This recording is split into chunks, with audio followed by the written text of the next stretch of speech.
1773 का regulating act.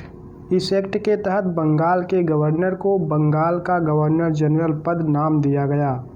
Bengal का प्रथम governor general Lord Warren Hastings बना। कलकत्ता में 1774 ईस्वी में एक उच्चतम न्यायालय की स्थापना की गई तथा इसके प्रथम मुख्य न्यायाधीश एलिजाह इम्पे बने। इसमें 3 अन्य न्यायाधीश भी थे। इस अधिनियम द्वारा उपहार, रिश्वत व निजी व्यापार पर प्रतिबंध लगाया गया। 1784 का पिट्स इंडिया एक्ट। इस अधिनियम के द्वारा दोहरा शासन का प्रारंभ हुआ। व्यापारिक मामलों के लिए बोर्ड ऑफ डायरेक्टर्स तथा राजनीतिक मामलों के लिए बोर्ड ऑफ कंट्रोलर की स्थापना की गई। कोलकाता को कंपनी की राजधानी बनाया गया। 1813 का चार्टर एक्ट। पहली बार ईसाई मिशनरियों को धर्म प्रचार की अनुमति दी गई। कंपनी के व्यापारिक एकाधिकार को समाप्त कर सभी ब्रिटिश जनों को व्यापार का अधिकार प्रदान किया गया, किंतु चीन के साथ व्यापार और चाय के साथ व्यापार के एकाधिकार को बनाए रखा गया। भारतीयों की शिक्षा पर प्रतिवर्ष 1 लाख रुपए खर्च करने का प्रावधान किया गया। ब्रिटिश सम्राट की स्वीकृति से कंपनी को गवर्नर जनरल, गवर्नर्स तथा प्रधान सेनापतियों की नियुक्ति का अधिकार दिया गया। 1833 का चार्टर एक्ट। बंगाल के गवर्नर जनरल को भारत का गवर्नर जनरल बना दिया गया। लॉर्ड विलियम बेंटिंग भारत का प्रथम गवर्नर जनरल बना। इसके द्वारा कंपनी के व्यापारिक एकाधिकार पूर्णतः समाप्त कर दिए गए। इस एक्ट के परिणाम स्वरूप प्रथम विधि आयोग की स्थापना हुई तथा प्रथम विधि आयोग का अध्यक्ष लॉर्ड मैकाले बना। दास प्रथा समाप्त करने के लिए अधिनियम बनाया गया, किंतु दास प्रथा का अंत 1843 ईस्वी में एलनबरो के समय में हुआ। 1858 ईस्वी का भारत शासन अधिनियम। भारत का शासन कंपनी से लेकर ब्रिटिश क्राउन के हाथों में सौंपा गया। गवर्नर जनरल का पद नाम बदलकर भारत का वायसराय कर दिया गया तथा प्रथम वायसराय लॉर्ड कैनिंग बना। भारत में मंत्री पद की व्यवस्था की गई। मुगल सम्राट के पद को समाप्त किया गया। बोर्ड ऑफ डायरेक्टर्स तथा बोर्ड ऑफ कंट्रोलर को समाप्त कर दिया गया। भारत में शासन संचालन के लिए ब्रिटिश मंत्रिमंडल में एक सदस्य के रूप में भारत के राज्य सचिव की नियुक्ति की गई। 1861 का भारत परिषद अधिनियम। गवर्नर जनरल की कार्यकारिणी परिषद का विस्तार किया गया। विभागीय प्रणाली का प्रारंभ हुआ लॉर्ड कैनिंग के द्वारा।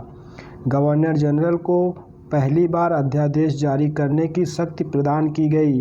कानून बनाने की प्रक्रिया में भारतीय प्रतिनिधियों को शामिल करने की शुरुआत हुई। गवर्नर जनरल को बंगाल, उत्तर पश्चिमी सीमा प्रांत और पंजाब में विधान परिषद स्थापित करने की शक्ति प्रदान की गई। कलकत्ता, बम्बई, मद्रास में हाई कोर्ट की स्थापना का प्रावधान आया। 1873 ईस्वी का अधिनियम। इस अधिनियम द्वारा यह उपबंध किया गया कि ईस्ट इंडिया कंपनी को किसी भी समय भंग किया जा सकता है तथा 1 जनवरी 1884 ईस्वी को ईस्ट इंडिया कंपनी को औपचारिक रूप से भंग कर दिया गया।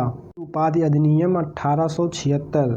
इस अधिनियम द्वारा गवर्नर जनरल की केंद्रीय कार्यकारिणी में 6ठे सदस्य की नियुक्ति कर उसे लोक निर्माण विभाग का कार्य सौंपा गया। 28 अप्रैल 1876 ईस्वी को एक घोषणा द्वारा महारानी विक्टोरिया को भारत की समाज्ञी घोषित किया गया। 1892 का भारत शासन अधिनियम। अप्रत्यक्ष चुनाव प्रणाली की शुरुआत हुई।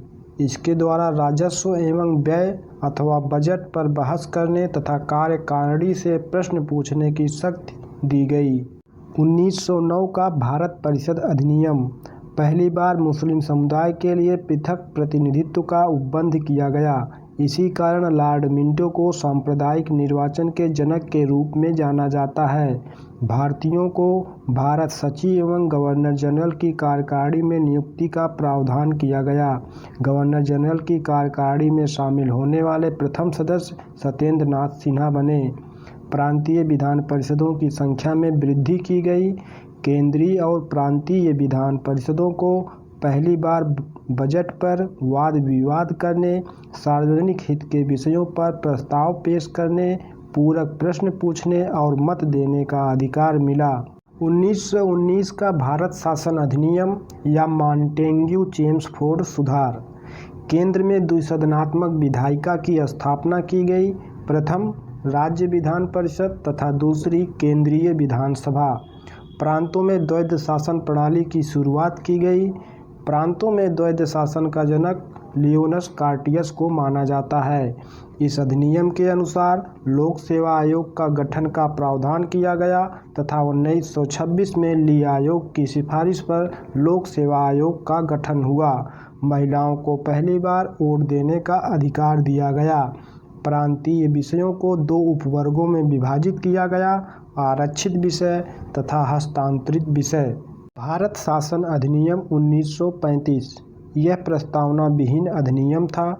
प्रांतों में द्वैध शासन समाप्त कर केंद्र में द्वैध शासन की व्यवस्था की गई। इस अधिनियम द्वारा संघीय न्यायालय की स्थापना की गई। इस अधिनियम के द्वारा भारत परिषद को समाप्त कर दिया गया। बर्मा को भारत से अलग किया गया। सांप्रदायिक निर्वाचन पद्धति का विस्तार दलित जातियों की महिलाओं और मजदूर वर्ग तक किया गया। देश की मुद्रा और साख पर नियंत्रण के लिए आरबीआई की स्थापना की गई। 1947 ईस्वी का भारतीय स्वतंत्रता अधिनियम।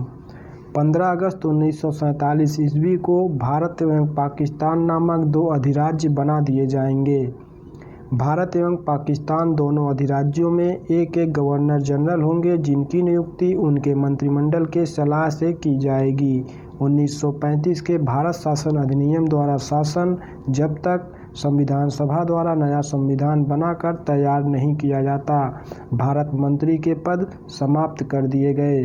ब्रिटिश संसद में 4 जुलाई 1947 ईस्वी को भारतीय स्वतंत्रता अधिनियम प्रस्तावित हुआ तथा 18 जुलाई 1947 ईस्वी को स्वीकृत हुआ।